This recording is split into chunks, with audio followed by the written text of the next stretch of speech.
ব্যাপারটা হচ্ছে লাস্ট ক্লাসে আমরা কি করেছিলাম, application of bend tool in some other geometry, এই তো একটা জাস্ট কোশ্চেন করেছিলাম। তাহলে আরো কোশ্চেনগুলো করা যাক ওখান থেকে। অর্থাৎ বেন্ড টুলের অ্যাপ্লিকেশন করছি আমরা ডিফারেন্ট ডিফারেন্ট জিওমেট্রির উপর, এই তো।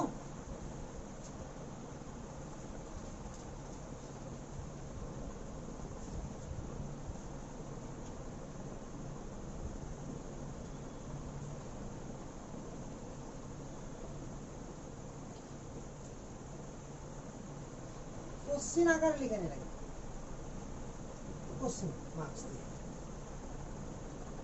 ঠিক আছে।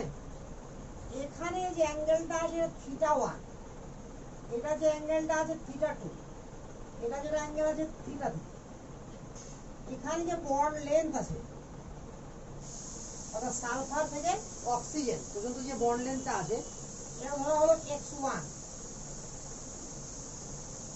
এটা ধরা হলো x2,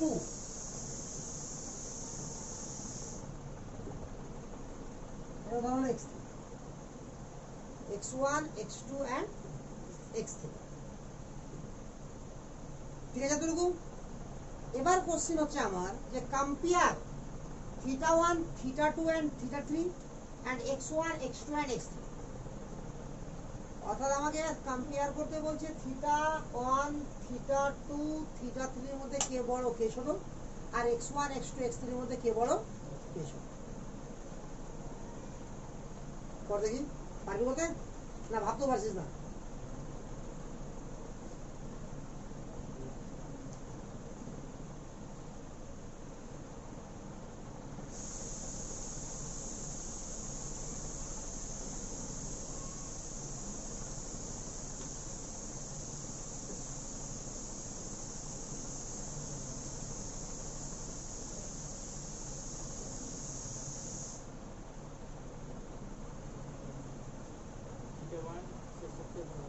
সবচেয়ে বড় কি হবে?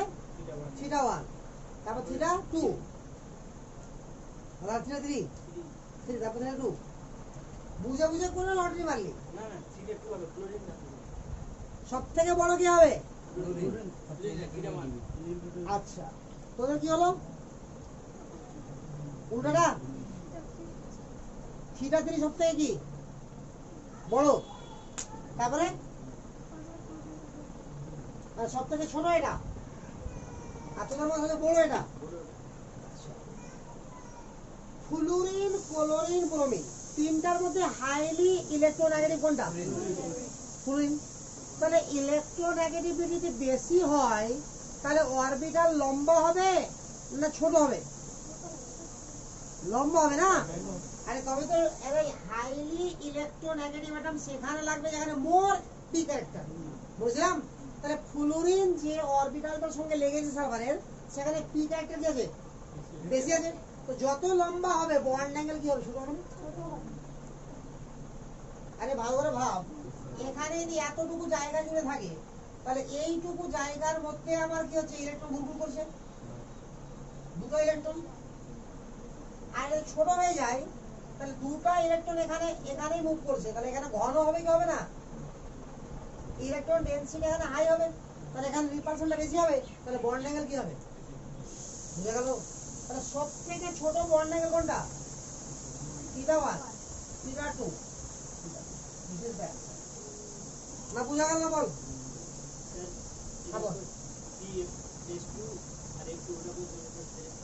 যেটা এর আগে করেছিলাম, হ্যাঁ কর না।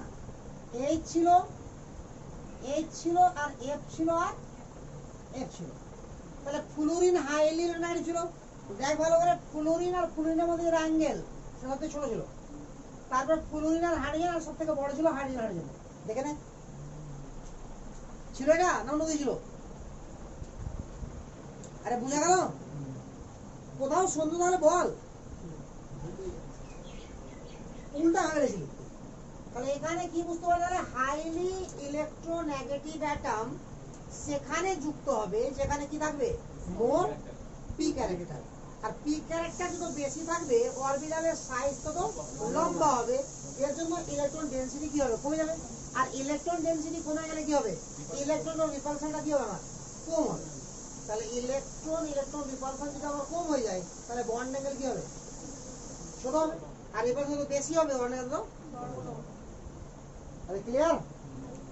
এই তিনটা বল এবার সালফার অক্সিজেন ডাবল বন্ড সবটাতে আছে, আর আছে কি নাই, সালফার অক্সিজেন ডাবল বন্ড আমার সবকটাতে আছে। তো বন্ধন দৈর্ঘ্য বল এবার বল, না বুঝে উঠতে পারছিস না?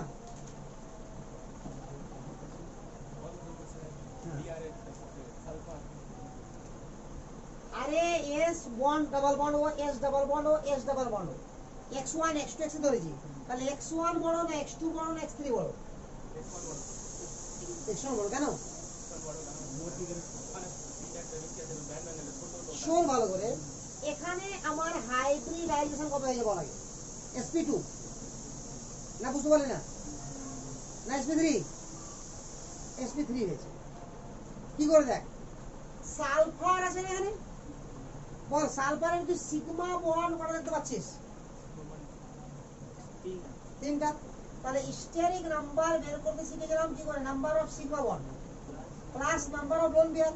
তো সালফারের আউটার সেলে ইলেকট্রন কটা থাকে,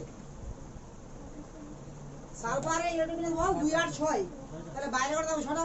তাহলে এখানে বন্ড কটা করেছে, একটা দুটা তিনটা চারটা, তাহলে দুটো ইলেকট্রন আরো পড়ে আছে, দুটো মানে কি একটা লোন পেয়ার, তাহলে কত হলো 3 + 1 4, মানে sp3 হাইব্রিড আছে। একদম ক্লিয়ার, ক্লিয়ার না ক্লিয়ার না? আচ্ছা, তার মানে কি একটা এস আর তিনটা পি মিশেছে, একটা এস এর সঙ্গে তিনটা পি মিশেছে, বাস। তো দেখ তাহলে মোটের উপর পি কটা আমার, তিনটা, আর মোটের উপর এস কটা আমার, একটা। ভালো করে ভাব, ডিপলি ভাববে একটু, মোটের উপর যে অরবিটালগুলো মিশে গেছে তার মধ্যে এস কটা, একটা, আর পি কটা, তিনটা, ঠিক আছে তো? এবার ভাব যদি এইদিকে আর এইদিকে পি বেশি চলে আসে বাকিদের থেকে কত হবে, তাহলে পি যখন এইদিকে বেশি চলে আসলো তো নিঃসন্দেহে এইদিকে পি কি আছে, আরে এস এর কথা পরে বলছি, পি কম আছে, আর আছে কি না? আরে একটা দিয়ে ভাবলে হবে, এস দিয়ে ভাবলে পি দিয়ে ভাববি না, পি দিয়ে ভাবলে এস দিয়ে ভাববি না। তাহলে এদিকে যখন পি বেশি যাবে এদিকে পি কম আছে, তো পি যত কম থাকবে পার্সেন্টেজে তো সাইজ কি হবে, ছোট। আর পি যত বেশি হবে সাইজ কি হবে, তাহলে সাইজ ছোট হবে, রাস্তা লম্বা হবে। কি বোঝা গেল কি? তাহলে সব থেকে বড় কে আর সব থেকে ছোট, তাহলে আশা করি বুঝে গেছি গেল।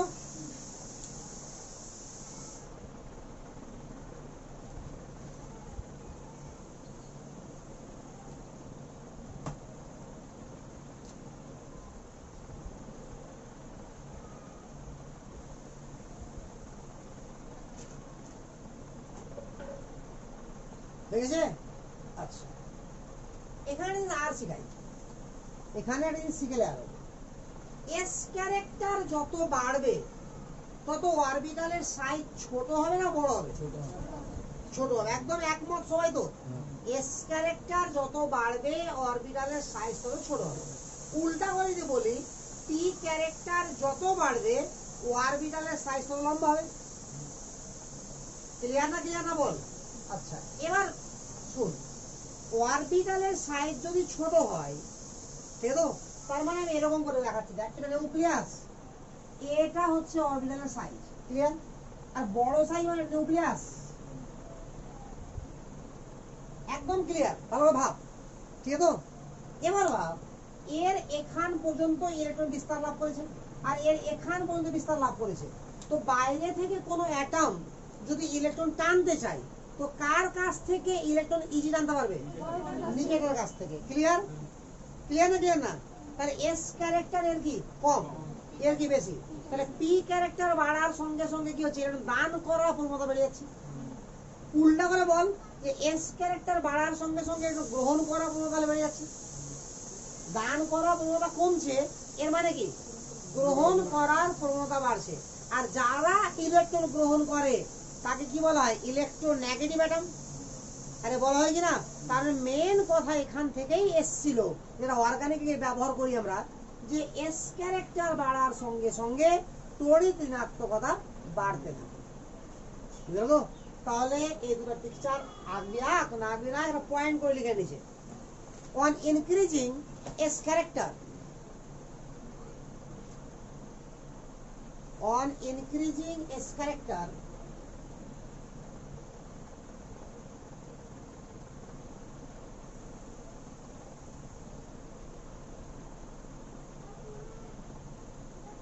electronegativity also increases. On increasing S character, electronegativity also increases.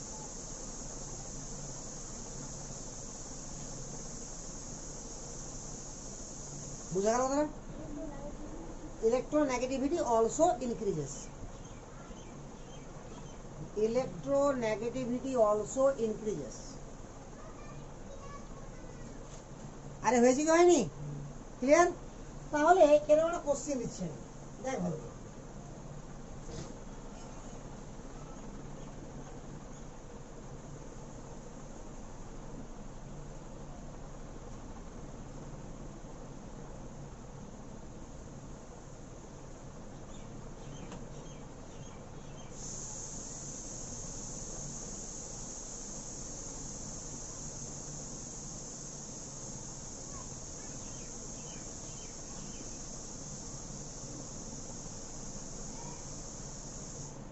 এখানে আমার বন্ড অ্যাঙ্গেল আছে θ1, এখানে বন্ড অ্যাঙ্গেল আছে θ2, আর এখানে আমি দুটো শেষ করব, তাহলে বেশি হেভি হয়ে যাচ্ছে। θ3,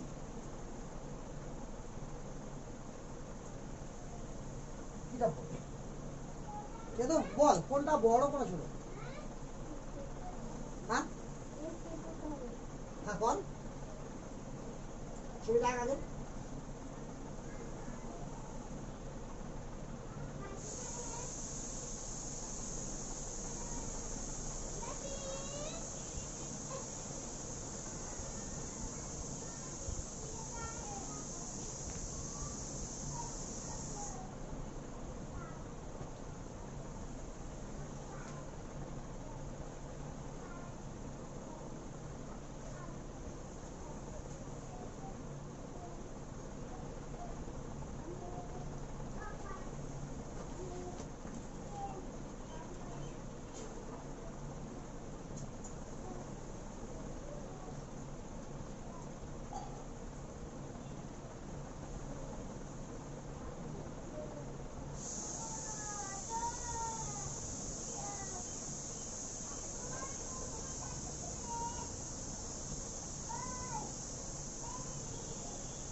বল করতে পারলি? প্রথমে তোকে বের করতে হবে কি হাইব্রিডাইজেশন। দেখ ভালো করে, হাইব্রিডাইজেশন। তো এই যে কার্বন, এই কার্বনটা মানে এটা তো মেন কার্বন, আর এর সঙ্গে সবার অ্যাঙ্গেল করেছি, তাহলে এর আশেপাশে যে কার্বনগুলো যুক্ত না ভাববো আমরা, তাহলে এই কার্বনের সংকলন কি হয়েছে বল? স্টেজ নাম্বার দেখলে কত হবে? এদিকে একটা সিগমা বন্ড, এদিকে একটা সিগমা বন্ড, কটা হলো সিগমা বন্ড? কোনো লোন পেয়ার নাই, তাহলে 2 + 0 কত হলো? 2, তো 2 হলে কি হবে? sp2, সরি sp, তাহলে এখানে sp, এখানে কি হবে তাহলে? sp2, আর এইগুলোতে কি হবে? sp3। আরে বুঝা গেল? তাহলে হাইলি ইলেকট্রোনেগেটিভ কোনটা? s ক্যারেক্টার এখানে 50%, এখানে s ক্যারেক্টার 33.33%, আর এখানে s ক্যারেক্টার কত? 25%। না বুঝতে পারলি না? এবার আর দেখে দে ভালো করে, এখানে একটা s একটা p, দুটো মিলিয়ে 100%, তাহলে একটা কত? 50% করে। এখানে একটা s আর দুটো p, মোট কত? তিনটা, তো তিনটা মিলিয়ে 100%, তাহলে একটা কত পার্সেন্ট করে? 33.33, তাহলে s হয়ে গেল। এখানে একটা s আর তিনটা p, মোট 4টা, তো 4টা মিলিয়ে 100%, বুঝা গেল? তাহলে সর্বাধিক s ক্যারেক্টার কোথায়? এখানে। তো s ক্যারেক্টার যেখানে বেশি, তার তড়িৎ ঋণাত্মকতা কি বেশি।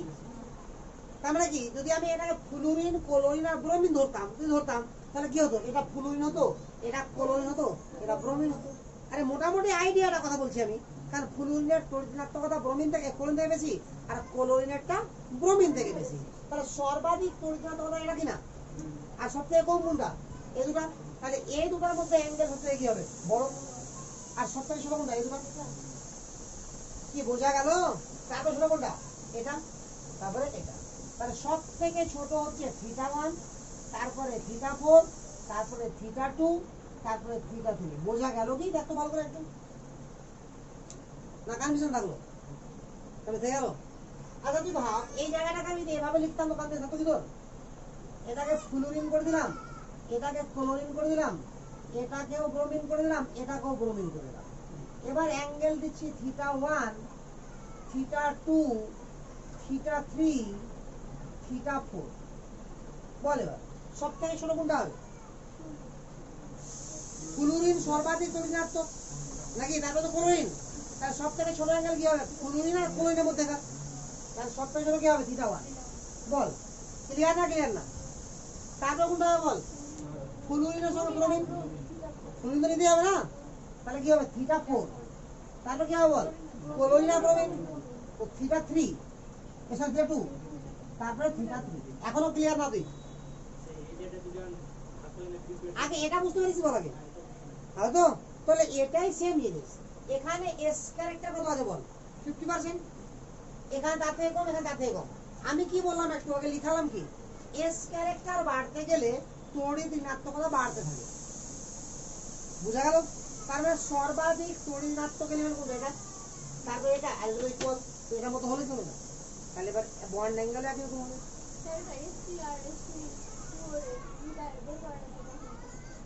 ও এই হাইব্রিডেশনটা, আচ্ছা এটা তুই মানে তোকে আমি বলেছিলাম, বহু কষ্ট করে বলেছিলাম যে তুই ইউটিউব দেখবি, কিন্তু তুই দেখবি না। না তো দেখাই হয়নি। সত্যি দেখিস, মিথ্যা কথা বলবি। চারটা দেখলে তুই হাইব্রিডেশনে পৌঁছে দিস না। চারটা দেখে নাও, 5টা দেখে পৌঁছাবে হাইব্রিডেশনে। স্টেই নাম্বার ইয়া পৌঁছাবে 5টা সরাবে। যাই হোক আমি শিখে দিচ্ছি। দেখ এখানে দেখ, যে কোনো অ্যাটম আছে, দেখি না, আগে শোন একবার রিপিট করে দিচ্ছি। যে কোনো দুটো অ্যাটমের মধ্যে বন্ড থাকবে, ঠিক আছে? তো একটা বন্ড যখন তৈরি হবে, সিগমা বন্ড। এটা বন্ডটা কি বলা হবে, সিগমা বন্ড। যদি দুটো অ্যাটমের মধ্যে দুটো বন্ড থাকে, তাহলে একটা সিগমা একটা পাই। যদি 3টা বন্ড থাকে, তবু একটা সিগমা দুটো পাই। অর্থাৎ দুটো অ্যাটমের মধ্যে বন্ধন একটাই সিগমা হয়, বাকি সব পাই। বুঝা গেল কথা? যদি হয় না 3টার বেশি বন্ড, বাট যদি 100টাও বন্ড হয়ে যেত, তাহলে একটাই সিগমা হতো, 99টাই পাই হতো। বুঝা গেল কথা? আচ্ছা এবার এই কার্বনের দিকে ভাব। এই কার্বনের সিগমা বন্ড কটা, দুটা। আরে এদিকে একটা, এদিকে একটা, না বুঝতে পারি না। আরে একদিকে পারবে না একটা বেশি, কিন্তু অন্যদিকে তো পারে। তাহলে এদিকে একটা বন্ড আছে, ওটা সিগমা, আর এদিকে কটা বন্ড আছে, 3টা। তাহলে একটা সিগমা দুটো পাই। তাহলে মোটের উপর সিগমা কটা, দুটো। ক্লিয়ার? আচ্ছা তাহলে প্রথম কাজ সিগমা বন্ড গুনতে শিখে গেলাম। এবার গুনতে হবে লোন পেয়ার। তো কার্বনের বাইরে কটা ইলেকট্রন থাকে বল, 4টা। তো দেখ এখানে 4টাই বন্ড করেছে, দেখ কার্বন বন্ড করা, তো এখানে একটা, এখানে 3টা, তো 4টা হলো কিনা। তাহলে কোনো ইলেকট্রন পড়ে নাই, তাহলে লোন পেয়ার নাই, আছে কি? তাহলে স্টেরিক নাম্বার বলতে বোঝায়, স্টেরিক নাম্বার বলতে বোঝায় number of sigma bond plus lone pair. বুঝা গেল? তাহলে এখানে আমার কত হবে স্টেরিক নাম্বার, এটা কার্বনের 2 প্লাস 0, 2 হবে। যদি এটা দেখিস, তাহলে এই হাইড্রোজেনটা আছে কিনা, কোন দিকে বন্ড করে দেখটা। তো দেখ সিগমা বন্ড করা কার্বনে 3টা। এই কারণ এদিকে একটা, এদিকে একটা, এদিকে একটা, 3টা হলো সিগমা। লোন পেয়ার আবারও নাই, তাহলে স্টেরিক নাম্বার কত, 3। এই কার্বন দেখ 3 দিকে 3টা হাইড্রোজেন আছে না, 3 দিকে 3টা হাইড্রোজেন আছে কিনা রে, তো সব তো single single bond. Single bond মানে কি, সব সিগমা বন্ড। তাহলে 4টা সিগমা, এদিকে একা আছে, 4টা সিগমা, কোন লোন পেয়ার নাই। বুঝা গেল? এখানে স্টেরিক নাম্বার কত, 4। এতটুকু বুঝতে পারছিস? আচ্ছা আর এটা যদি বলি তাহলে আরো ক্লিয়ার হবে। দেখ ধর এরকম আছে, এখানে সালফারটা হিসাব করে দেখ। তাহলে সালফারে দেখ সিগমা কটা, হ্যাঁ এত মানে বুঝতে পারলি তো।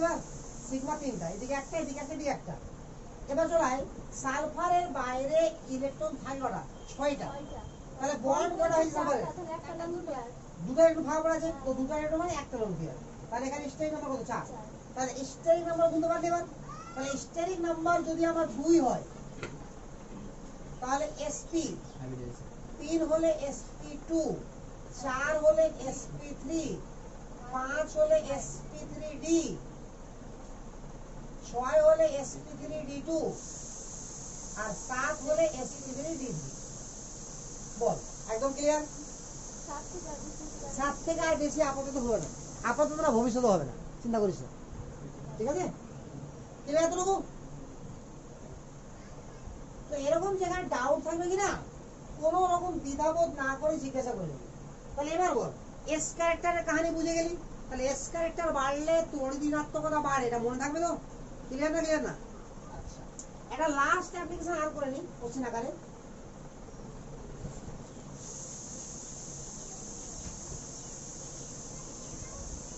ও বন্ড এইচ বন্ড এইচ, ও বন্ড এফ বন্ড এফ। এখানে অক্সিজেন বন্ধন দৈর্ঘ্য হচ্ছে x1 আর এখানে অক্সিজেন বন্ধন দৈর্ঘ্য হচ্ছে x2। বল এবার x1 বড় না x2 বড়? জোরে বল। x1 বড় না x2 বড়? ভালো করে ভাব একটু। এফ ফ্লুরিন আর হাইড্রোজেন, মোর ইলেকট্রোলাইটিক ফ্লুরিন, তাহলে এদিকে আমার মোর পি ক্যারেক্টার আছে, তাহলে অক্সিজেনের এই সাইডে যদি মোর পি ক্যারেক্টার হয় এই সাইডে কি হবে? লেস এস ক্যারেক্টার বা more S, sorry less P character বা মোর এস ক্যারেক্টার, তাহলে ছোট হবে না? পারলে বুঝতে রে? উল্টা করে ভাবতে হবে। এদিকে মোর পি ক্যারেক্টার, এদিকে লেস পি ক্যারেক্টার বা মোর এস ক্যারেক্টার, আর এস ক্যারেক্টার বাড়লে আকার, তাহলে আমার কি হবে? x1 বড় x2 বলে। বড় ছোট অ্যাঙ্গেল, বড় ছোট এই কাহিনীগুলো ক্লিয়ার না? ক্লিয়ার না বল? হ্যাঁ আর কেন দেবো? হ্যাঁ এবার সবার ঠিক হয়ে যাবে জানি, এবার সবার ঠিক হয়ে যাবে। ঠিক করে শান্তি নিতে চাইছে তো, কোনো সময় দিয়ে দেবো হুট করে, ঠিক আছে? তাহলে আমি মোটামুটি বিভিন্ন হাইব্রিডাইজেশনের ক্ষেত্রে আমার কিভাবে ফ্যাক্টরগুলো কাজ করে ক্লিয়ার না? ক্লিয়ার না বল? এবার আমাকে জানতে হবে ফ্যাক্টর বন্ড অ্যাঙ্গেলের উপর কি করে কাজ করে। তো এই যে মোর এস ক্যারেক্টার, মোর পি ক্যারেক্টার, এই কথাটা কোথা থেকে আসলো? অ্যাডভান্স বিবিটি থেকে। আর অ্যাডভান্স বিবিটিটা কি জন্য শিখেছিলাম? বেন্ডস রুল শেখার জন্য নাকি? তাহলে মোর এস মোর পি ক্যারেক্টার প্রথম ইউজ কে করেছিল? বেন্ডস রুল, বুঝলো তো? তো এবার আমরা পয়েন্ট করব ফ্যাক্টর এফেক্টিং বন্ড অ্যাঙ্গেল। কোন কোন ফ্যাক্টর বন্ধন কোণের উপরে প্রভাব ফেলে? ফ্যাক্টর এফেক্টিং বন্ড অ্যাঙ্গেল, এই পয়েন্ট কর। তো ঘুম লাগছে?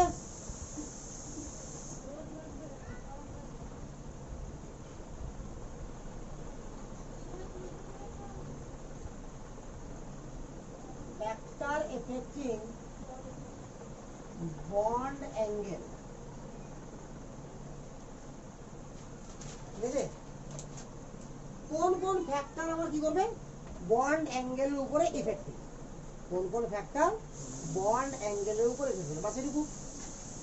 তো তার আগে বল যে আমরা যে বন্ড অ্যাঙ্গেলের কাহিনীটা বলি, sp3 কত বলি? 109 ডিগ্রি 28 মিনিট। sp2 কত বলি? 120। sp 180, ঠিক আছে? sp3d কিছুটা 90, কিছুটা 120। sp3d2 সবই কি 90। sp3d3 কিছুটা 72, কিছুটা 90। মনে আছে? তো এই যে বন্ড অ্যাঙ্গেলের কাহিনীটা আছে, এটা কখন যদি স্ট্রাকচারটা 100% কি হয়? আমার সুষম হয়। সুষম মানে কি? স্যাচুরেটেড, মানে একই রকমের হয়, বুঝলো না? অর্থাৎ CCl4, তো কার্বনের চারদিকে কি আছে? Cl আছে। CH4, কার্বন চারদিকে কি আছে? তো এগুলোকে বলা হয় সম্পৃক্ত বা স্যাচুরেটেড। এখন যদি আমি এরকম করি CHCl3, তার মানে কি? কার্বনের 3 দিকে ক্লোরিন, একদিকে হাইড্রোজেন, সব একই রকম হলো কি? বা অ্যামোনিয়া, তিন দিকে হাইড্রোজেন, একদিকে লোন পেয়ার, সবটা একই রকম হলো কি? হলো না। তাহলে সবটা একই রকম যদি হয় তাহলে কি হবে? অ্যাডভান্স ভিভিটির মধ্যে কি সবটা একই রকম যদি হয় তাহলে অ্যাডভান্স ভিভিটি আর সিম্পল ভিভিটি সেম। আরে বলেছিলাম কি না? বাট সবটা যদি ডিফারেন্ট হয়ে যায় তাহলে অ্যাডভান্স ভিভিটি কি বলছে? আলাদা কিছু হবে, আর সিম্পল ভিভিটি কি বলছে? আলাদা কিছু হবে। আরে বুঝে গেল তো? তো সিম্পল ভিভিটি দ্বারা হাইব্রিডেশনই হয়, আর কিছু হয় না। আর পরীক্ষাটা লিখতে হয়, বাট বন্ড অ্যাঙ্গেল ফাইঙ্গেল যদি ব্যাখ্যা করতে হয় আমাকে, তো কাকে কাজে লাগাচ্ছি? এগুলো সবই তো অ্যাডভান্স ভিভিটি লাগাচ্ছি। বুঝা গেল কি না? তাহলে আমরা আবারও অ্যাডভান্স ভিভিটিকেই কাজে লাগাবো। তাহলে ওখানে একটা লাইন লিখবো, লিখেছিস তো? Bond angle is specific parameter. Bond angle is specific parameter. Specific লিখ আগে, ও বানান specific. bond angle is specific parameter when central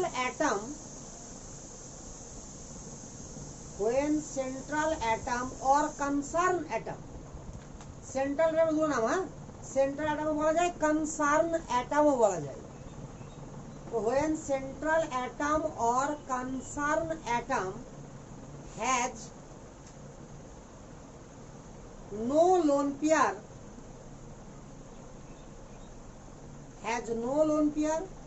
and all neighboring atom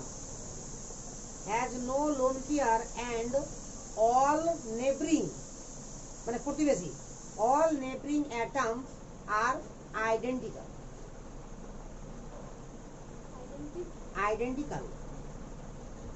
মানে হুবহু সেম। আইডেন্টিক্যাল বলতে হুবহু একই। এবার আমি মানেটা বলছি। কি বলছে? যে বন্ড অ্যাঙ্গেল আমরা ততক্ষণ পর্যন্ত বলতে পারবো যতক্ষণ পর্যন্ত কি হবে আমার, যে সেন্ট্রাল অ্যাটমের কাছে কোনো লোন পেয়ার থাকবে না এবং সারাউন্ডিং অ্যাটম যত থাকবে তারা সবাই হুবহু এক হবে। তখনই আমরা বলতে পারবো যে sp3 হয়েছে। আচ্ছা, তাহলে বন্ড অ্যাঙ্গেল কত হবে? 109 ডিগ্রি 28 ডিগ্রি। কিন্তু আমরা যদি এরকম ভাবি, সিম্পল ওয়ান এন্ড একটা এক্সাম্পল দিচ্ছি, মিথেন।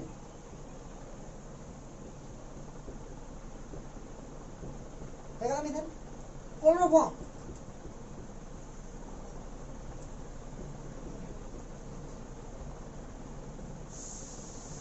অ্যামোনিয়া,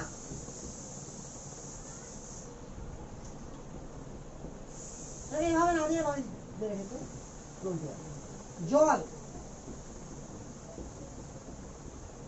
আর হচ্ছে।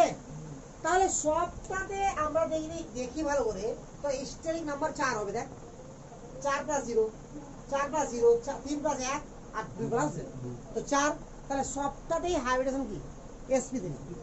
বাট এই sp3টা ভালো করে দেখ, তো আমার কি আছে? কোন লোন পেয়ার আছে, আর অল নেইবারিং অ্যাটম আর কি আইডেন্টিক্যাল। তাহলে sp3 হাইব্রিডেশন হলে বন্ড অ্যাঙ্গেল কত হওয়া উচিত? 109 ডিগ্রি 28 ডিগ্রি। তাহলে এখানেই কেবলমাত্র অ্যাঙ্গেলটা হবে 109 ডিগ্রি 28 ডিগ্রি। বাট এখানে আমার নেইবারিং অ্যাটম সেম আছে কি? সেম নাই, তাহলে বন্ড অ্যাঙ্গেল সেম হবে না। লোন পেয়ার নাই, আর লোন পেয়ার নাই ঠিক আছে, বাট লোন নেইবারিং অ্যাটম তো সেম হওয়া দরকার। প্রতিবেশী অ্যাটমগুলো কি হওয়া দরকার? সেম, বাট সেম তো নাই, তাহলে কি হবে না? না, হ্যাঁ এই দুটো অ্যাঙ্গেল সেম হবে।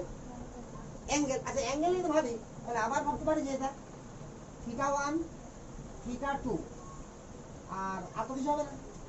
কোলন কোলনি বন হবে, কোলনি হাইড্রোজেন হবে, হাইড্রোজেন একটা বন নাই। তাহলে এখানে কি এই বনটা ছোট, এই বনটা ছোট নাকি? হাইলি ইলেকট্রোনেগেটিভ আছে না, আর এই অ্যাঙ্গেলটা কি?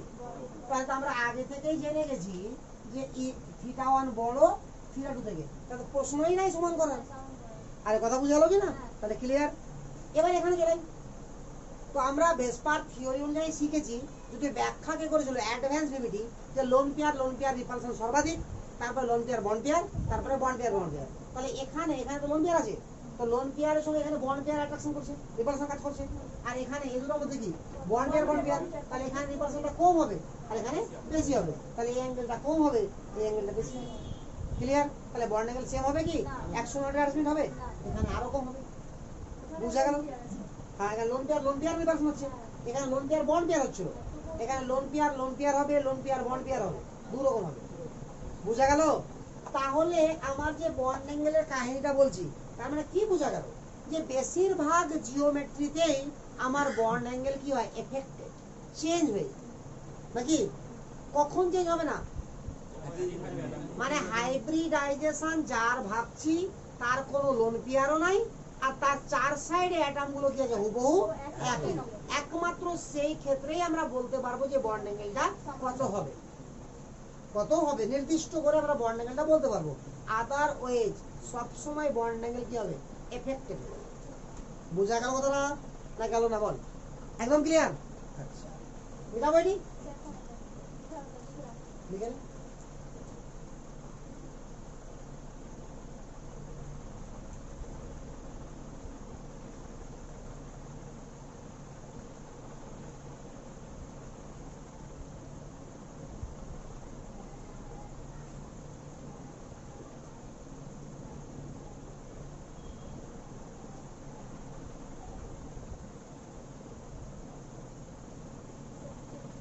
ঠিক আছে?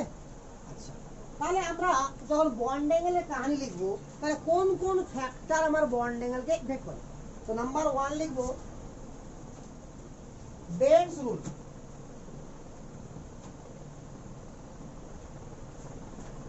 এক কথায় এটা নাম্বার 1, এটাই নাম্বার 2, এটাই নাম্বার 3, এটাই নাম্বার 4, মানে এটাই শেষ কথা। মানে বেন্স রুল যদি আমরা ঠিকঠাক বুঝে গেছি, তাহলে আমার কোনো রুলস আমার প্রয়োজনই নাই, সবটারই বন্ড অ্যাঙ্গেল আমি বলে দিতে পারবো। তারপরেও লিখতে হয়, লিখবো। 2 নম্বর লিখ, as lone pair increases, as lone pair increases, bond angle generally decreases. As lone pair increases, as lone pair increases, bond angle generally decreases. বুঝলাম তো? কারণটা কি? ব্র্যাকেটে লিখে নে যে lone pair uses more S character, lone pair uses more S character. না বুঝতে পারলি না ব্যাপারটা? কারণ আমি কি বলেছিলাম, মোর পি ক্যারেক্টার মানে মোর লম্বা হবে। তা লোন পেয়ার তো সব থেকে ছোট জায়গায় থাকে, তাহলে সব থেকে বেশি এস ক্যারেক্টার কার মধ্যে থাকে? Lone pair. ক্লিয়ার? আচ্ছা, 3 নম্বর লিখ, 3 নম্বর লিখ, as the electronegativity of neighboring atom, as the electronegativity of neighboring atom, of neighboring atom, নেবার মানে প্রতিবেশী, ওখান থেকে নেইবারিং এসছে। as the electronegativity of neighboring atom increases, bond angle decreases, bond angle decreases, comma, provided central or concerned atom, provided central or concerned মানে সেন্ট্রালটারই একটা নাম, provided central or concerned atom has at least one lone pair, has at least one lone pair or heterogeneous, আমি কোথায় বলছি, as the electronegativity of neighboring atom increases, bond angle decreases, provided central or concerned atom has at least one lone pair or heterogeneous system or atmosphere, or heterogeneous system or atmosphere. মানেটা বোঝানোর আগে question করি একটা, তাহলে automatic মানে বুঝে যাবে। ঠিক আছে? দেখে যা, সব কিছুর অ্যান্সার একটা অ্যান্সার আর একটা কোশ্চেন, আবার একটার অ্যান্সার আর একটা কোশ্চেন, এরকম ভাবে পড়াশোনা করতে হবে। দেখ, খুব ভালো করে মন দিয়ে অ্যান্সার দিবে, হ্যাঁ, তাড়াহুড়া করে অ্যান্সার দিতে হবে না। মন থেকে অ্যান্সার দিবি, যার ভুল হবে হোক, কোনো যায় আসে না। কিন্তু এই যে এরকম ভাবে মনে না হয়, আরে আমি তো পারতাম, তাড়াহুড়োর জন্য ভুল হয়ে গেল, এরকম চিন্তাধারা না হয়। আমি জানি সবাই পেয়ে যাবি, তোরা একজনও বাদ যাবে না। তারপরও আমি জিজ্ঞাসা করছি, θ1, θ2, θ3, θ1, θ2, θ3।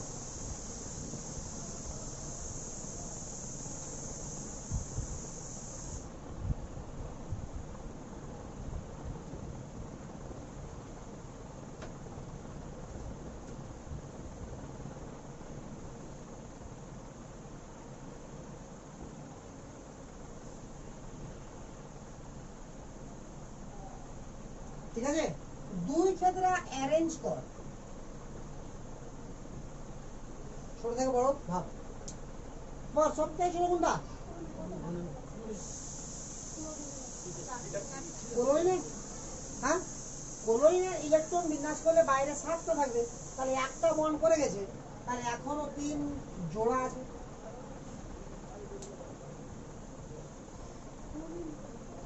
বল এটা বল, 1 নম্বর কোশ্চেন অ্যানসার দে। সব থেকে ছোট কোনটা? θ3।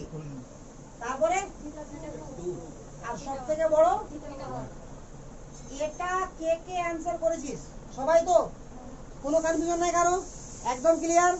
সবাই মহান স্টুডেন্ট আমার। হ্যাঁ, আমি একটু আগে কি বললাম যে ইলেকট্রোনেগেটিভিটি, ভালো শুন আগে, বন্ড অ্যাঙ্গেল আমরা পারফেক্টলি কখন বলতে পারবো? বল না, সেন্টার এটা লোন থাকবে না, আর সিস্টেম কি হবে? হোমোজেনিয়াস, মানে হুবহু সেম। সেম আছে, তাহলে বন্ডের মধ্যে 100 মিনিট, এরও বন্ডের মধ্যে 100 মিনিট, এরও বন্ডের মধ্যে 100 মিনিট, তিনটা কি হবে? সমান হবে। আরে বুঝা গেল? দাঁড়া না, আগে সব কিছু বলছি তোকে, আগে শেষ করতে দে আমাকে। এবার এই জায়গাটা দেখ, এখানে সিস্টেম হোমোজেনিয়াস আছে কি? হোমোজেনিয়াস নাই, তাহলে হেটেরোজেনিয়াস আছে। তাহলে এবার কি, লোন পেয়ারের রেসপেক্টে হাইড্রোজেনকে ভাবতে হবে, লোন পেয়ার রেসপেক্টে ক্লোরিনকে ভাবতে হবে, লোন পেয়ার রেসপেক্টে ফ্লুরিনকে ভাবতে হবে। তাহলে ফ্লুরিনের ইলেকট্রোনেগেটিভিটি কি? সবথেকে বেশি, তাহলে এখানে লম্বা হবে, তাহলে সবথেকে বন্ড অ্যাঙ্গেল কি হবে? ছোট হবে। তাহলে θ3 সবথেকে ছোট, তার থেকে বড় θ1, θ1। এটা কারেক্ট। বাট এখানে রং, এখানে কারেক্ট কি? θ3 ইকুয়াল টু θ2 ইকুয়াল টু θ1। এই জায়গাটাকে ভালো করে বুঝাচ্ছে। এই যে এটুকু বুঝতে পারলি না? এবার 3 নাম্বার পয়েন্টটা পড়ে দেখ ভালো করে, লিখালাম। As the electronegativity of neighboring atom increases, bond angle decreases. দেখেছি তো? অর্থাৎ প্রতিবেশী অ্যাটমের ইলেকট্রোনেগেটিভিটি বাড়লে বন্ড অ্যাঙ্গেল কি হয়? কমতে থাকে। ঠিক আছে তো? Provided central or concerned atom has at least one lone pair অথবা heterogeneous system. এর তখনই ভাবতে পাবো আমরা যখন সেন্ট্রাল অ্যাটমে কম করে একটা লোন পেয়ার থাকতে হবে, অথবা সেন্ট্রাল অ্যাটমের 4-7টা আলাদা হতে হবে। বুঝা গেল? আর সেন্ট্রাল অ্যাটমের সব যখন এক হয়ে গেল, তো আমি বন্ড অ্যাঙ্গেল লিখানোর আগে স্টার্টিংয়েই বলেছি যে তাদের ক্ষেত্রে বন্ড অ্যাঙ্গেল কি স্পেসিফিক। আর স্টার্টিং লিখেছি, যেখানে লিখেছিলাম ফ্যাক্টর ইফেক্টিভ বন্ড অ্যাঙ্গেল, সেখানে আমি নিচে একটা লাইন লিখিয়েছিলাম। কি লিখেছিলাম? Bond angle is specific parameter when concerned atom or central atom has no lone pair and neighboring atom are identical. মনে পড়ছে? তাহলে এখানে দেখ যে কনসার্ন অ্যাটম বা সেন্ট্রাল অ্যাটমে কোনো লোন পেয়ার নাই, আর নেইবারিং অ্যাটম গুলো দেখ আইডেন্টিক্যাল আছে। তাহলে এদের ক্ষেত্রে আমরা কি বলতে পারবো? বন্ড অ্যাঙ্গেলকে ডাইরেক্ট বলতে পারবো।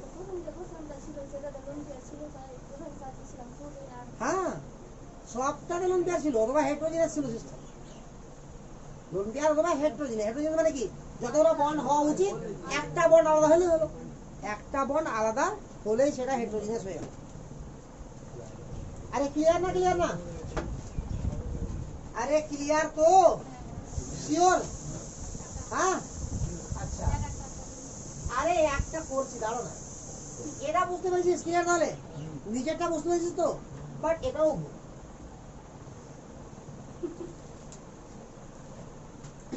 এটাতে কিন্তু কোনো গন্ডগোল নাই। আমি যা যা শিখেছি তাতে এটা অ্যান্সার একদম কারেক্ট। আরেকটা এক্সাম্পল দিতে হবে যে PCl3 PBr3 আর PI3। দাঁড়া না, বলতে আর বেশি কম নাই তো, এখানে সবচেয়ে সমান আছে। ক্লোরিন ব্রোমিন এখানে হাইড্রোজেন ওগুলো দেখে লাভ নাই। আমি তো কার দেখবো, সেন্টারটা দেখবো, সারাউন্ডিং এ দেখে কি করবো আমি? সারাউন্ডিং এর কাছে কি দেখবো? ইলেকট্রন নেগেটিভিটি দেখবো। কথা বুঝতে পারলি না? এখানে দেখ PCl3 PBr3 PI3, তাহলে ফসফরাসের তিন দিকে তিনটা করে বন্ড লেগেছে, একদিকে লোন পেয়ার আছে। তাহলে কি অ্যাটমসফিয়ারে আমার কি আছে? হেটেরোজিনিয়াস মানে কি? হোমোজিনিয়াস তো নাই। তাহলে এখানে বন্ড অ্যাঙ্গেল θ1 θ2 θ3। ক্লিয়ার?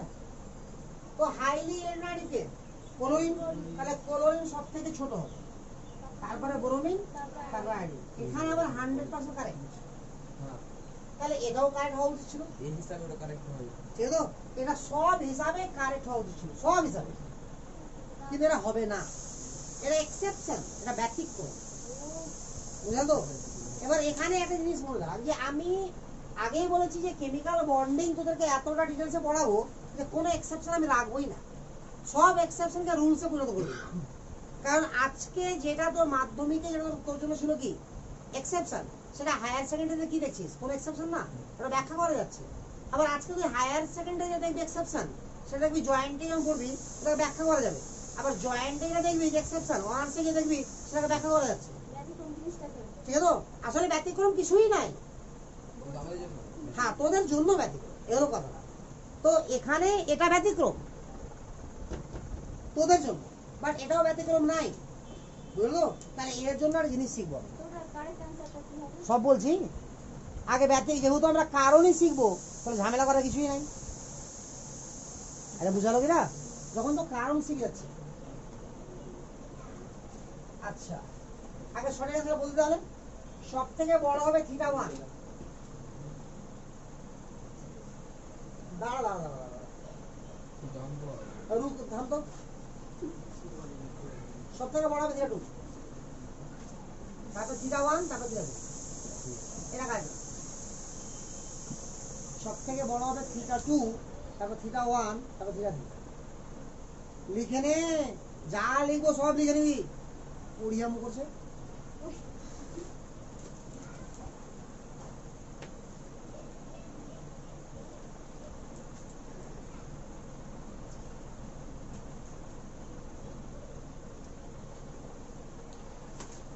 বুঝাবো? দেখ এই জায়গাটা ব্যাখ্যা করবো এখন, একটু ব্যাখ্যা করবো আর একটু করে ডিটেলসে ব্যাখ্যা করবো। সব ব্যাখ্যা করেই দেয়, একটু ফ্যাক্টু করে লাভ নেই। এখানে হয় কি দেখ, এখানে ডাব্বা আঁকলাম। ডাব্বা মানে ভ্যাকান্ট অরবিটাল, ফাঁকা অরবিটাল। ঠিক আছে? এখানে আছে লোন পেয়ার, এখানে ফাঁকা অরবিটাল। পাশাপাশি কখনোই লোন পেয়ার আর ফাঁকা অরবিটাল থাকতে পারবে না। পাশাপাশি দুটো অ্যাটমের মধ্যে কখনোই একটাতে লোন পেয়ার আর একটাতে ফাঁকা অরবিটাল থাকতে পারবে না। যদি এরকম অবস্থা থেকে যায় তো সবসময় কি হবে? লোন পেয়ার ফাঁকা অরবিটালকে ইলেকট্রন দান করবে। দান করার মাধ্যমে দুটো দান করবে, দান করার মাধ্যমে বন্ড তৈরি করবে। কি তৈরি করবে? আর যেখানেই বন্ড তৈরি হয় সেখানে কিছু না কিছু এনার্জি বেরিয়ে যায়, আর যেখানে এনার্জি বেরিয়ে যাবে সেখানে এনার্জি কি হবে? কমে যাবে। তো এনার্জি যার যত কম তার স্টেবিলিটি তত ভালো। এনার্জি যত কম স্টেবল তত বেশি। অর্থাৎ মানুষের সাথে বললে মরা মানুষ সব থেকে বেশি স্টেবল। হ্যাঁ, কারণ যদি যেখানে ফেলে রাখবে ওখানে থাকবে, কোনো চিন্তা করা কিচ্ছু নেই।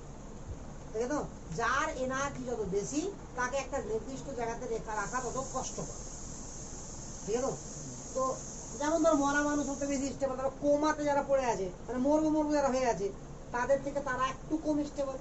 আর যার এনার্জি যত বেশি সে কি করবে? দৌড়ে বেড়াবে সবসময়, মানে ওর স্টেবিলিটি বলে কিছুই নেই। বুঝা গেল কথাটা? তো তোরা হচ্ছে আনস্টেবল, তোর স্টেবিলিটি নাই। এবার ভাব, তো এখানে লোন পেয়ার ভ্যাকান্টকে দান করছে। শুন আগে, তো যেই লোন পেয়ার ভ্যাকান্টকে দান করলো তো পরবর্তী কন্ডিশন কেমন হলো বল? O double bond CL CL, এই বন্ডটাকে এরকম দেখা দেয়। কারণ এ দান করেছে, এ গ্রহণ করেছে। ঠিক আছে, সে যেমন দেখাতে হয় দেখাচ্ছি, বাট এখানে লোন পেয়ার কটা আছে? একটা, মানে দুটো ইলেকট্রন আছে, লোন পেয়ার একটা, বুঝলো? আচ্ছা, তাহলে এবার বল স্টেজ নাম্বার কত? 3। তাহলে হাইব্রিডেশন কি হবে? sp2। তাহলে sp2 হাইব্রিডেশন হলে বন্ড অ্যাঙ্গেল কত হয়? 120 ডিগ্রি। আর 120 হয় কিনা? কিন্তু লোন পেয়ার আছে বলে কিছুটা কমে যাবে বন্ড অ্যাঙ্গেল, তাহলে কমে গিয়ে কিছু কমবে নাকি?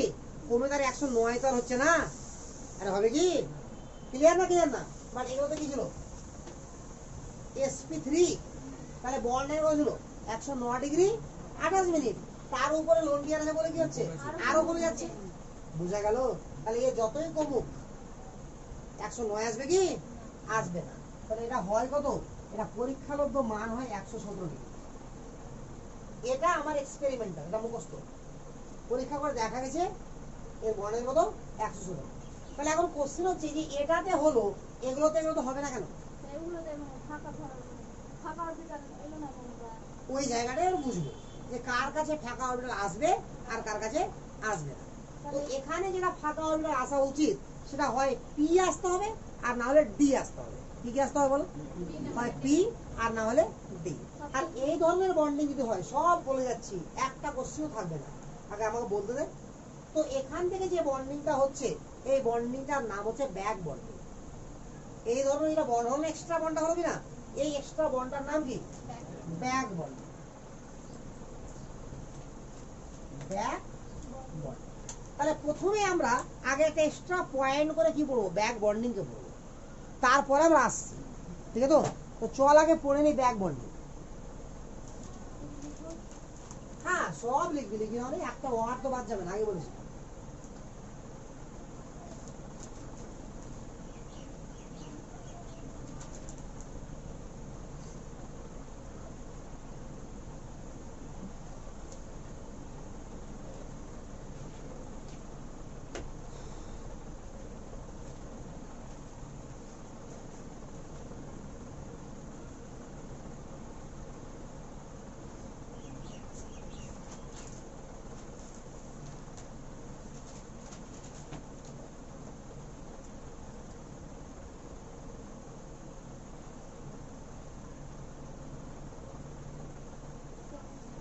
ঠিক আছে?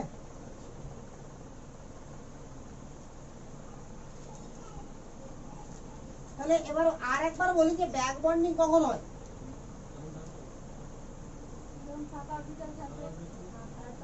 এ আর বি দুটো অ্যাটম, আগে থেকে একটা বন্ড থাকতে হবে, আগে থেকে তো বন্ড থাকবে একটা নাকি?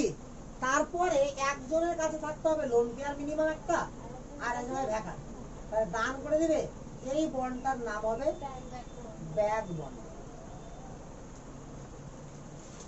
ক্লিয়ার তো? যে দান করছে তাকে বলছি আমরা ডোনার অ্যাটম, আর যে গ্রহণ করছে তাকে বলছি আমরা অ্যাকসেপ্টার।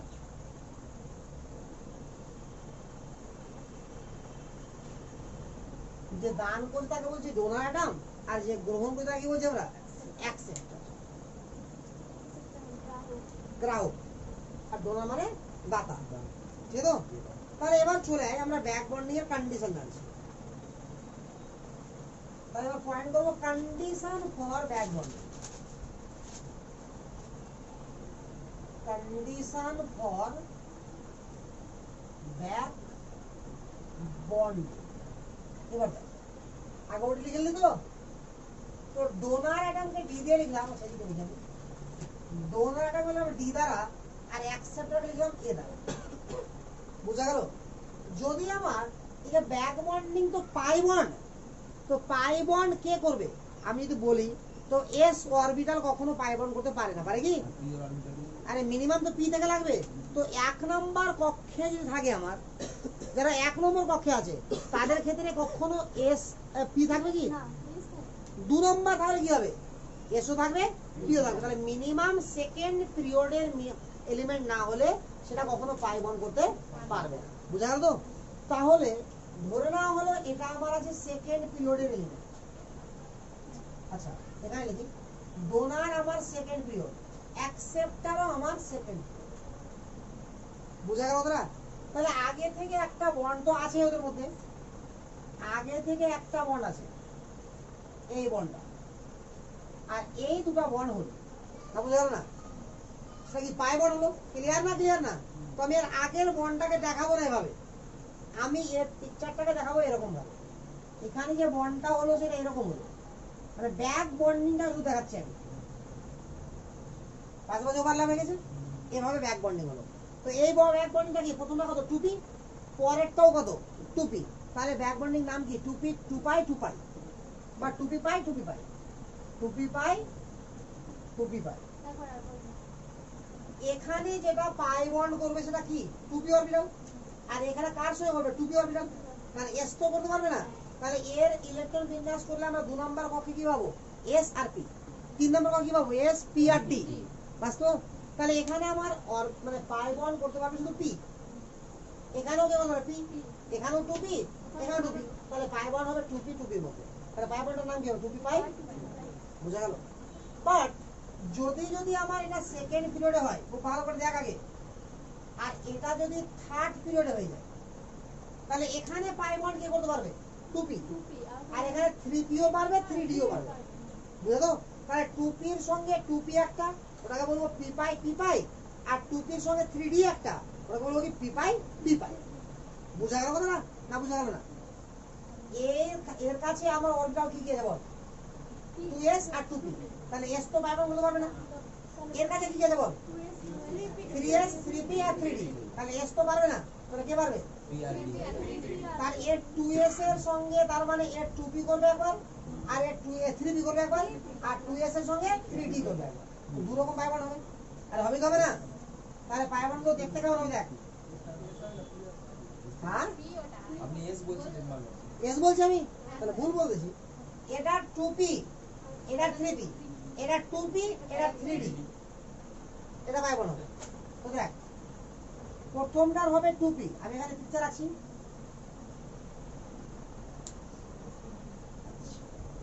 এটা মিটিয়ে দিই। হ্যাঁ, আর ফাইনাল পিকচারটাই মনে রাখ, এই পিকচারটাই মনে রাখ। তোরা এখানে গেছিস না? আগে তো না গেছিস। এখানে এটা দেখ, 2pর সঙ্গে দেখ আমি, হ্যাঁ পারবো। দেখ ভালো করে আগে, এখানে লক্ষ্য কর, তাহলে এটা 2 ছোট হবে সাইজে, 3 বড় হবে, বড় দেখেছি। এর নাম কি? 2p পাই 3p পাই, 2p পাই 3p পাই। আর হয়েছে? এবার দেখ, একটা হবে 2p, আবারও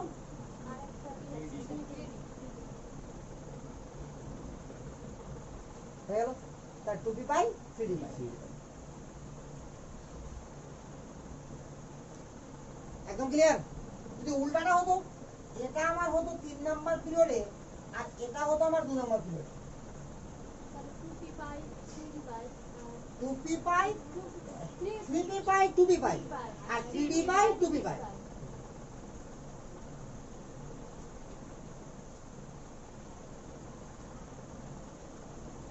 এটা একটা,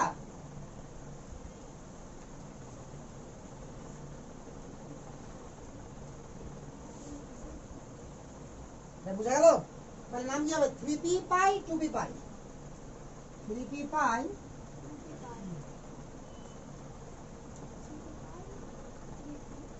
2p পাই, আর 3d পাই 2p পাই। এবার যদি এটাও থার্ড পিরিয়ডে হয়ে যায়, আর এটাও থার্ড পিরিয়ড হয়ে যায়, এখানে 3p আছে 3d আছে, এখানে 3p আছে 3d আছে, তাহলে এর 3p এর সঙ্গে ও দুটা 3p এবং 3d, আর এর 3d এর সঙ্গে আবার দুটা 3p এন্ড 3d। তাই নামগুলো কি করে বলবে একবার? একবার বলছি নামগুলো দেখ, 3p 3p 3p 3d, 3p, তারপরে 3p 3p, আর 3d 3d। বুঝা গেল না? 3p এর সঙ্গে 3p, 3d এর সঙ্গে 3d, আর 3p 3d, আর 3d 3p। বুঝা গেল কি না? তবে প্রবলেমটা হচ্ছে কি, এই যে ব্যাক বন্ডিং যখন হবে, তো ওভারল্যাপিং তো দরকার আছে। তো আগে থেকে তো সিগমা বন্ড আছে না নাই? তো সিগমা বন্ডটা কেমন করে আছে, এই জায়গাটা আর একবার বুঝাচ্ছি আমি, দেখ ভালো করে। সিগমা বন্ডটা এরকম আছে, খুব ভালো করে দেখ সব কিছুকে। আগে বলেছি এটা আমার কেমিক্যাল বন্ডিং মানে কেমিস্ট্রির মা। এটা এটা ভালো করে না বুঝতে পারলে কেমিস্ট্রি জীবনে বুঝতে পারবে না, ঠিক আছে? তো এখানে আমার এভাবে দুটো বন্ড হয়ে গেছে, ওভারল্যাপ হয়েছে। আচ্ছা বল, এখানে নিউক্লিয়াস আছে কি না? আছে তো। তো এরা একে অপরের মধ্যে যত ওভারল্যাপ হবে স্টেবিলিটি তত বাড়বে। কেন? যত ওভারল্যাপ হবে তত বন্ডটা শক্তিশালী হবে, আর তত বেশি বেশি এনার্জি বেরোবে। আর যত বেশি বেশি এনার্জি বেরোবে তাহলে ওর নিজস্ব এনার্জি কি হবে? কমে যাবে। আর এনার্জি কমলে কি হবে? স্টেবিলিটি বাড়বে। বাট এরকম হলে এর মানে এটা না যে ঢুকেই যাবে ঢুকেই যাবে। কারণ এরা যখন একে অপরের মধ্যে ঢুকছে, কেন ঢুকছে? কারণ হচ্ছে যে এখানে এই অরবিটালে একটা ইলেকট্রন ছিল, খুব ভালো করে দেখবি, একদম ক্লিয়ার ভাবে দেখবি। আস্তে আস্তে আমি ডিটেলসে যাচ্ছি। এখানে একটা ইলেকট্রন ছিল, এখানে ইলেকট্রন ছিল, এই দুটো ওভারল্যাপ করে বন্ড করার জন্য। তাহলে এখানে ইলেকট্রন কটা আছে? দুটো। তাহলে এখান থেকে এখানে গেল, বুঝা গেল? এবার আস্তে আস্তে কি হচ্ছে? আগে আসছে, বাট নিউক্লিয়াস এখানে আছে কিনা বল? এখানে উঠে আছে। তাহলে এদের মধ্যে আমার আকর্ষণ আছে বলে আস্তে আস্তে আগে বাড়ছে। বাট এরা যত আগে আসছে নিউক্লিয়াস গুলো তো কাছাকাছি হচ্ছে। তো নিউক্লিয়াস যত কাছে আসবে তো নিউক্লিয়াসের চার্জ কি? পজিটিভ। তাহলে এটাও পজিটিভ এটাও পজিটিভ, বিকর্ষণ বল কাজ করবে কিনা? তাহলে যত কাছে আসছে আস্তে আস্তে বিকর্ষণ বাড়ছে। একটা সময় কি হয়ে যাবে? আকর্ষণ আর বিকর্ষণ ইকুয়াল হয়ে যাবে, ইকুয়াল হয়ে যাবে।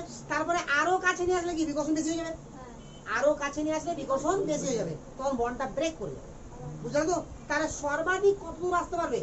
তত দূর আসতে পারবে যত দূর আসলে অ্যাট্রাকশন আর রিপালশন সমান। বুঝা গেল? তাহলে অ্যাট্রাকশন আর রিপালশন ইকুয়াল হলো, এখানে আসলো। এই অবস্থাতে আমার এটা দূরত্ব এখনো আছে, আর আছে কিনা? বুঝা গেল? এবার ভাব যে এখন এটা যখন পাশাপাশি ওভারল্যাপ করবে এই অরবিটালটা, খুব ভালো করে ভাব। তাহলে এটা যত ঢুকবে তত কাছে আসবে ওরা। আরে এই দুটো অরবিটাল যত বেশি ওভারল্যাপ হবে তত কাছে আসবে কিনা না? তত ওভারল্যাপিং হওয়ার টেন্ডেন্সি কি হবে? বাড়বে। ওই কারণে প্রথম বন্ডটা সিগমা হয়, কারণ হেড টু হেড হলো। আর দ্বিতীয় বন্ডটা কি হয়? হলে হতেও পারে নাও পারে, কারণ এটা কন্ডিশন আছে। এখন ঢুকছে, ঢুকতে ঢুকতে যদি এমন হলো যে অনেক যতটা সর্বাধিক ওভারল্যাপ হতে পারলো ওরা, সর্বাধিক ওভারল্যাপ হওয়ার পরেও যদি এরা ওভারল্যাপ করতে না পারে তাহলে পাই বন্ড হবে না। আরে বুঝা গেল? কিন্তু সিগমা তো হবেই, ক্লিয়ার? এই কারণে বলা হয় যে সিগমা তো প্রথম বন্ডটা, এই কারণে প্রথম বন্ডটা কি? সিগমা। আর পাই বন্ড পরে যতগুলো বন্ড হয় না সবাই কি হবে? পাশাপাশি ওভারল্যাপ হবে। এবং আমরা পিকচারে যতই দেখাই যে এই ওভারল্যাপ দেখতে কম লাগছে আর এই ওভারল্যাপ দু জায়গা দেখতে পাচ্ছি মানে বেশি লাগছে, কিন্তু না, এই ওভারল্যাপ অনেক বেশি। এবার আইডিয়া পাচ্ছিস তো? হ্যাঁ, এটা অনেকটা ঢুকবে তবে তো পাশাপাশি ওভারল্যাপটা হবে না। বুঝা গেল না? তাহলে সিগমার ওভারল্যাপ অনেক বেশি বলে সিগমা বন্ড অনেক শক্তিশালী কার থেকে? পাই থেকে। ক্লিয়ার না? ক্লিয়ার না বল? একদম ক্লিয়ার। এবার ভাব, তো এরা যখন ওভারল্যাপ করছে তো ব্যাক বন্ডিং হওয়া মানে তো পাই বন্ডিং হওয়া, তো তাদের তো ওভারল্যাপিং আছে, তার মানে ব্যাক বন্ডিং কি হতেও পারে নাও পারে। হবে এরকম গ্যারান্টি নাই, হতেও পারে নাও পারে। কখন হবে? যত এই অরবিটাল গুলো ছোট হবে, তাড়াতাড়ি চলে আসবে কাছাকাছি। আর অরবিটাল যত বড় হবে তত চান্সেস কি? কমে যাবে। তো দেখা গেছে পরীক্ষা করে যে আপ টু থার্ড টু এই পর্যন্তই ব্যাক বন্ডিং হয়। এর পরে বা ওয়ান ওয়ার্ডস তার উপরে fourth period, third fourth period, এদের মধ্যে আর ব্যাক বন্ডিং হওয়ার চান্স নেই, লম্বা হয়ে গেল, অতটা ওভারল্যাপ হয়ে আসতে পারবে না। বুঝা গেল এবার? তাহলে ব্যাক বন্ডিং লাস্ট অবধি এটির মধ্যেই হবে। একদম ক্লিয়ার তো? ক্লিয়ার না? ক্লিয়ার না? ক্লিয়ার? তুলা হয়েছে সবার? তুলে না বরাবর, বুঝতে পারছিস? একদম ক্লিয়ার? কোনো রকম সমস্যা হচ্ছে না? মাঝে মধ্যে একটু সমস্যা হলে ভালো লাগে, একেবারে সমস্যা না হলেও ভালো লাগে না।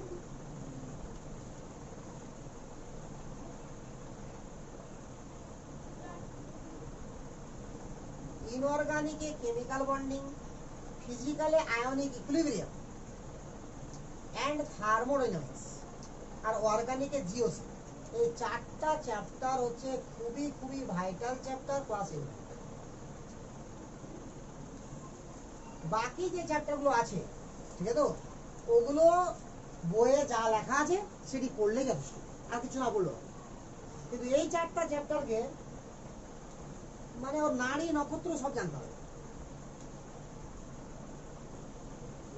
আর এই খাতাগুলো একটু ভালো খাতাতে করাটা উচিত। তোরা তো এমন খাতাতে করছিস যে কদিন পরে খাতা দুটো পেলে উপর থেকে ফেলে যাবে উড়ে। আর নোট করার কি আছে, যেভাবে ভালো লাগে না পড়তে, একবারে নোট, ওটাই ফাইনাল নোট, এটাই নিয়ম। আর যখন শেষ করবো চ্যাপ্টার কি না, ততদিনে দেখবি যে মোটা মোটা খাতা যেগুলো আছে না, ওই ক্লাসমেটের খাতাগুলো, ওটা খাতা শেষ হয়ে গেছে একটা চ্যাপ্টারে। এতটা পড়াবো এই চ্যাপ্টার। আর এগুলো খাতা দুটো দিন শেষ হয়ে যাবে। জানি? শেষ হবে। চল, এতটা হলো তো। এবার আমি সেই কোশ্চিনে গিয়ে দাঁড় করাই যে কোশ্চিন থেকে আমাদের ব্যতিক্রম চালু হয়েছিল। বুঝা গেল না? চল এবার। হ্যাঁ, আরে এটা যে ব্যতিক্রম না তার প্রুফ দিলাম এতক্ষণ ধরে। এটা থিওরি পড়ালাম একটা। থিওরির নাম কি? Back bonding theory. এবার দেখ, এবার আমি যেটা উদাহরণ দিয়েছিলাম সেটাও দিতে পারি আর অন্যটাও দিতে পারি। আমি চল এভাবে উদাহরণ দিচ্ছি, দেখ। ক্লোরিন, তাহলে আরো ভালো লাগবে তোকে বলতে। দেখ, ক্লোরিন, ব্রোমিন, চল θ1, θ2, θ3। আরে হয়েছে θ1, θ2, θ3, ক্লিয়ার না? ক্লিয়ার না? তাহলে সব থেকে আমার রুলস অনুযায়ী সব থেকে ছোট θ1, তারপর θ2, তারপর θ3। ক্লিয়ার না? ক্লিয়ার না বল আগে। বাট এটা হবে না, দেখাচ্ছি কেন হবে না। বল, ফ্লুরিনের কাহিনী বল, ইলেকট্রন বিন্যাস কর। বল 1s2, 2s2, 2p5। আরে হ্যাঁ স্যার, লাস্ট কক্ষ লিখছি আমি, 2s আর 2p। বল এরকম অবস্থাতে আছে কিনা ফ্লুরিন? আছে তো? আর কোন অরবিটাল আছে ফাঁকা? নাই। ক্লিয়ার না? ক্লিয়ার না? তো কোনো ভ্যাকান্ট অরবিটাল আছে কি এখানে? তাহলে এখানে তো লোন পেয়ার আছে, কিন্তু পাশে কোনো ভ্যাকান্ট অরবিটাল নাই। তাহলে এর বন্ড ব্যাক বন্ডিং করার কোনো জায়গা নাই। আছে? ক্লোরিন চলাই 3s 3p 3d, 3s 3p।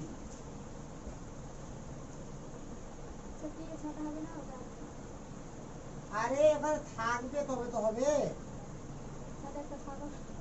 না। তো বুঝতে পারলে ফাঁকা বই, ফাঁকা মানে ইলেকট্রন থাকবে না, মানে অরবিটালটা ফাঁকা থাকবে। অরবিটালটা ফাঁকা থাকবে। এখানে ম্যাক্সিমাম দুটো থাকতে পারে, একটা তো আছে। আরে বুঝে গেল তো? এই ইলেকট্রন বিন্যাসটা তুই তো প্রথম দিন থেকে আসিস মনে হয়।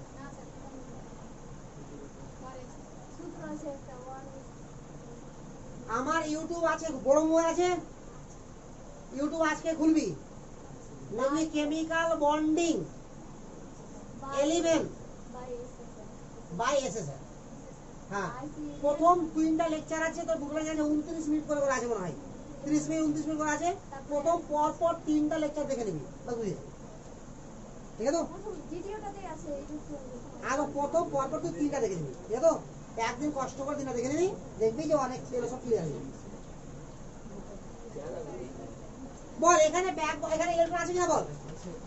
সরি বলছি ভ্যাকান্ট আছে কিনা? ভ্যাকান্ট আছে তো? আচ্ছা, তো ভ্যাকান্ট যেটা আছে, তো এখানে ভ্যাকান্ট দেখা মানে ডাব্বা এঁকে দিবি। ঠিক আছে? এটাই কেমিস্ট্রিতে কি ভ্যাকান্টের চিহ্ন, অরবিটাল ডাব্বা আঁকবি। হ্যাঁ, এবার ব্রোমিনে কি হবে? আরো ফাঁকা আছে, তার 4D তো অবশ্যই আছে, 3D তো আছে তো, তাহলে এখানেও ডাব্বা আছে। ক্লিয়ার? বল এবার এখানে 2, এটা সেকেন্ড পিরিয়ডের কি না? এটা কি থার্ড পিরিয়ডে আছে ক্লোরিন? বল ব্যাক বন্ডিং হবে কি হবে না? হবে। এটা সেকেন্ড পিরিয়ড, 4th পিরিয়ড হবে না। তাহলে এখানেই একমাত্র জায়গা যেখানে ব্যাক বন্ডিং হবে, আর ব্যাক বন্ডিং হবে বলে হাইব্রিডেশন চেঞ্জ হবে, আর হাইব্রিডেশন চেঞ্জ হবে বলে বন্ড অ্যাঙ্গেল চেঞ্জ হবে। বোঝা গেল কারণটা? এবার ক্লিয়ার? বাকিদের জায়গাতে হচ্ছে না কেন? ক্লিয়ার না? ক্লিয়ার না? এবার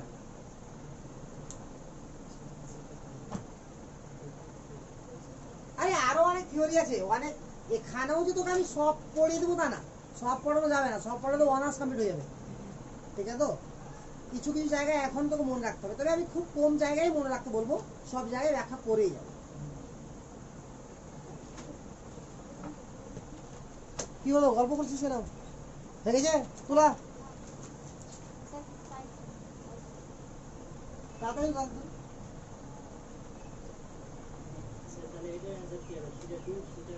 সব থেকে, হ্যাঁ এটা অ্যান্সার হবে সব থেকে বড়, এটা থিটা 2, তারপরে যেটা হওয়া উচিত সেটাই থিটা 3 বড়, তারপর থিটা 1 সবচেয়ে ছোট। না বুঝলি না? আরে হয়েছে, মেটাবো। এবার আরেকটা কোশ্চেন দিচ্ছি, মজার কোশ্চেন দেখ।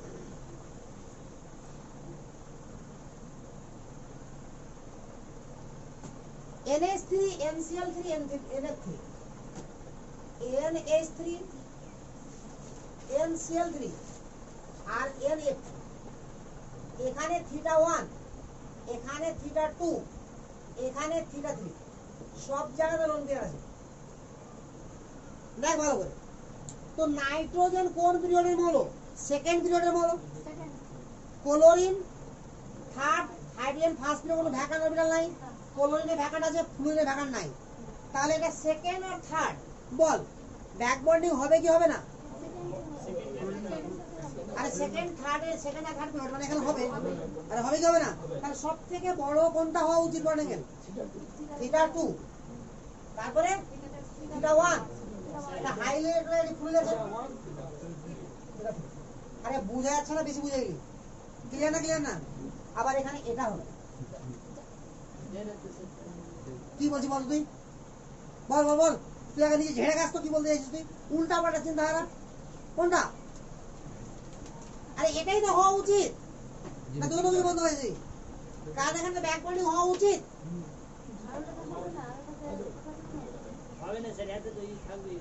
কি থাকবে?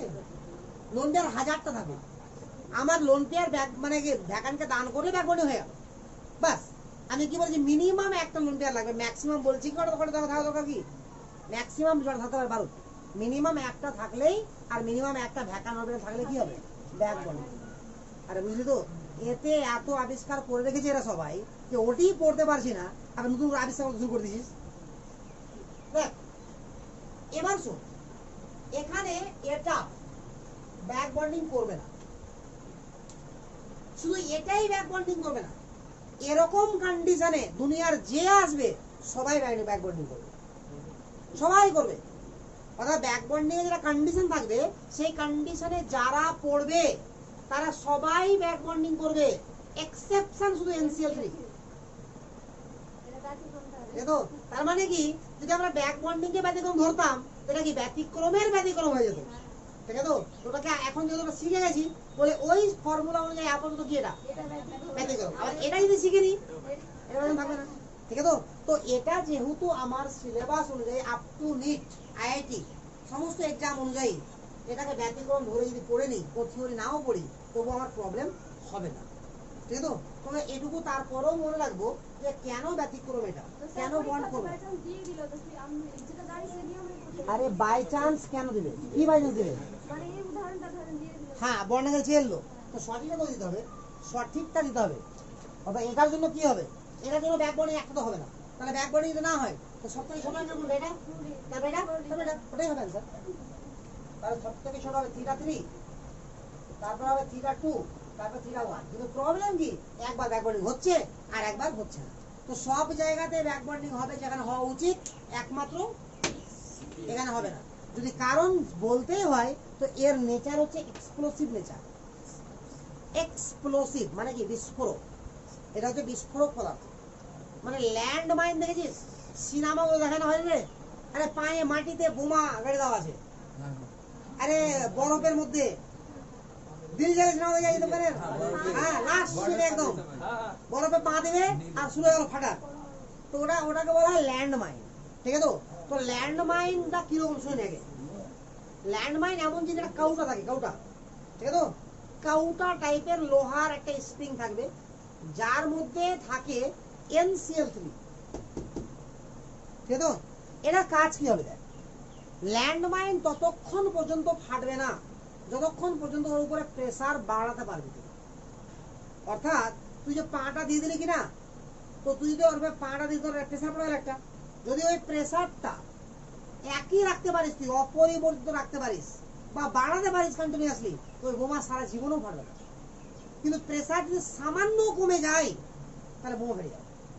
তার মানে কি, পা দিলে ফাটবে না, পা তুললে ফাটবে। কথা বুঝতে পারছিস তো?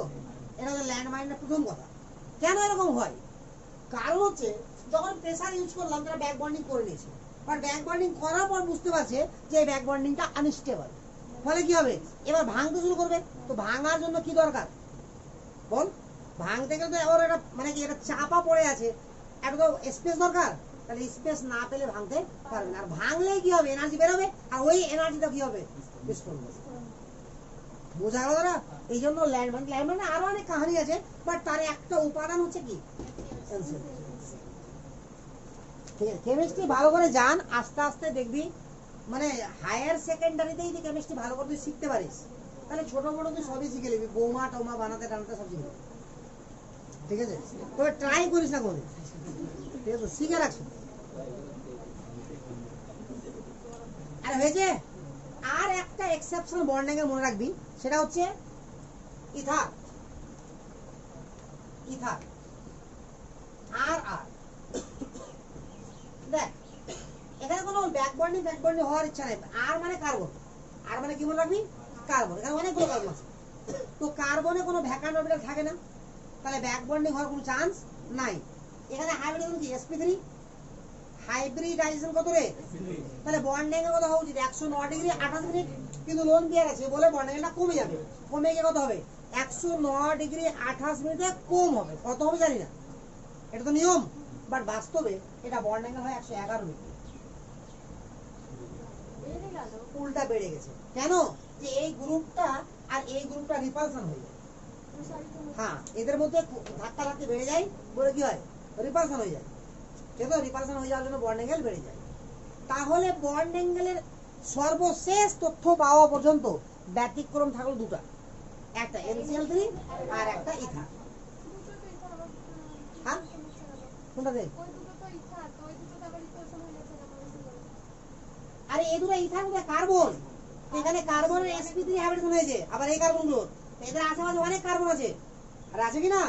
তো ব্যাপারটা হচ্ছে দেখ, যখন এ ধাক্কা মারছে, লক্ষ্য কর যে এটা আছে লোন পেয়ার, তো এটা এত বড় থাকা উচিত, তো লোন পেয়ার জন্য চেপে এখানে আসছে, কিন্তু এরা সাইজটা অনেক বড়, এর আশেপাশে অনেক ডালপালা আছে, তাহলে ওই ডালপালা ধাক্কা লেগে যাচ্ছে না, কাছে আসছে, তো বলে ওদের মধ্যে বিকশন হয়ে যাচ্ছে।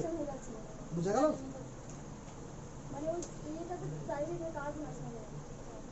আরে বুঝতে পারছিস না, দেখে যা বন্ড অ্যাঙ্গেলের কত কাহিনী হয়। মিলাম এতটুকু? আচ্ছা, তাহলে এতক্ষণ ধরে আমি 3 নাম্বার রুলসটাকে ব্যাখ্যা করছিলাম। 1 নম্বরে কি লিখেছিলাম, bend rule.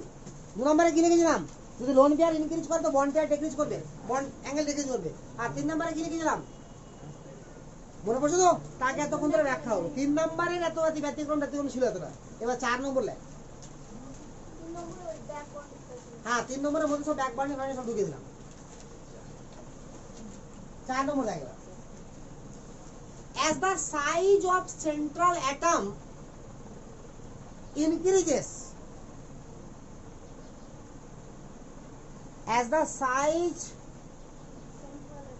of central atom increases, bond angle decreases,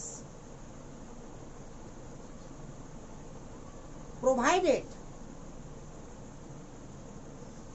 bond angle decreases provided central atom has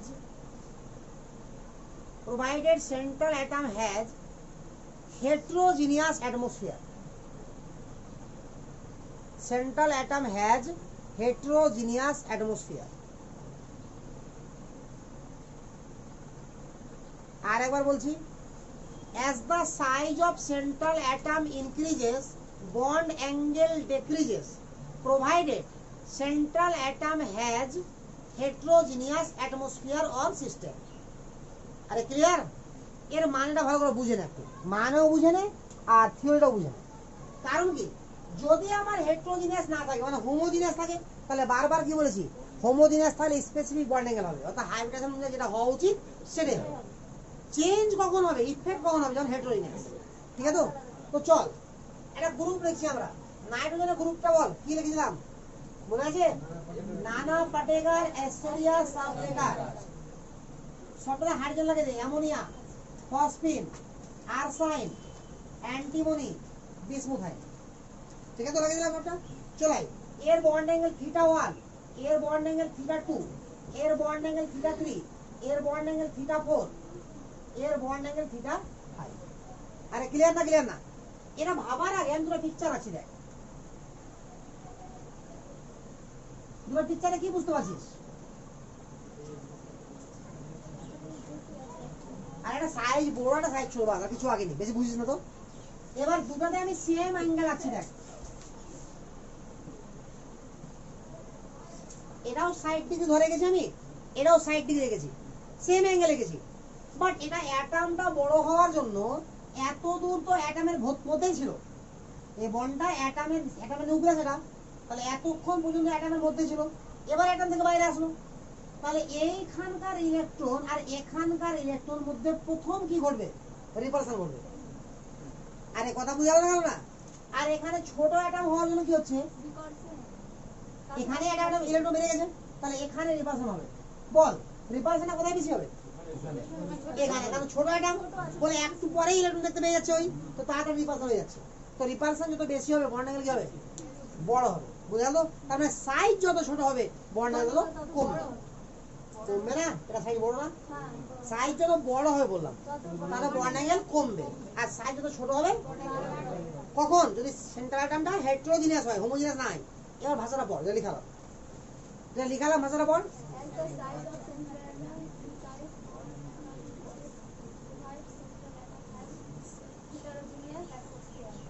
বুঝা গেল কি মানেটা এবার? হ্যাঁ, কি বুঝতে পারলি? যে সাইজ অফ সেন্ট্রাল অ্যাটম যত বাড়বে বন্ড অ্যাঙ্গেল তত কমবে। কারণটা বুঝতে পেরেছি কত কমবে? কখন? এটা যদি হেটেরোজিনিয়াস অ্যাটমোস্ফিয়ার হয় সেন্ট্রাল অ্যাটমটা, কারণ সেন্ট্রাল অ্যাটম হোমোজিনিয়াস হলে তো বন্ড অ্যাঙ্গেল ফিক্সড হয়ে যাবে, কম আর কোনো সিনই আসবে না। আরে বুঝা গেল গেল না? হ্যাঁ আলাদা তো আলাদা আছে, দেখ কারণ প্রত্যেকটা তো লোন পেয়ার আছে, মানে আলাদা হয়ে গেল। তাহলে সব থেকে বড় কোনটা? সব থেকে ছোট অ্যাটম এটা, তো সবথেকে বড় অ্যাঙ্গেল এটা। তাহলে θ1 সব থেকে বড়, তারপরে θ2, তারপরে θ3, তারপরে θ4, তারপরে θ5, তারপরে θ6। ও 5 পর্যন্ত আছে নাকি? আর চলবে একই রকম ভাবে, আর কোনো ব্যাপার আছে?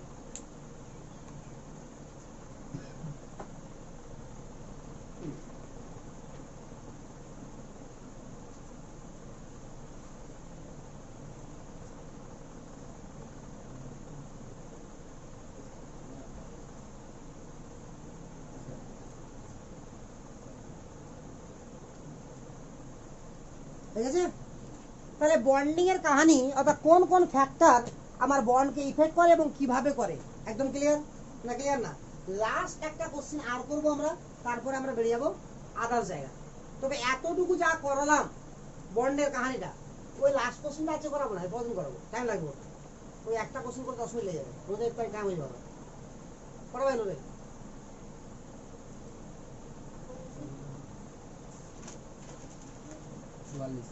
44-45, মানে তোর ওর হয়ে গেল টাইম, 10 মিনিট টাইমটা বেশি হয়ে যাবে লাস্টে। 55 হয়ে গেলে মানে কাজ হতে পড়ে সবাই। ঠিক আছে কিনা? আচ্ছা যাই হোক, একটা কোশ্চেন করাবো, দিয়ে এখান থেকে ছেড়ে দেবো। তো বাট এতটুকু জিনিস বুঝতে পারিস না? পারিস নি?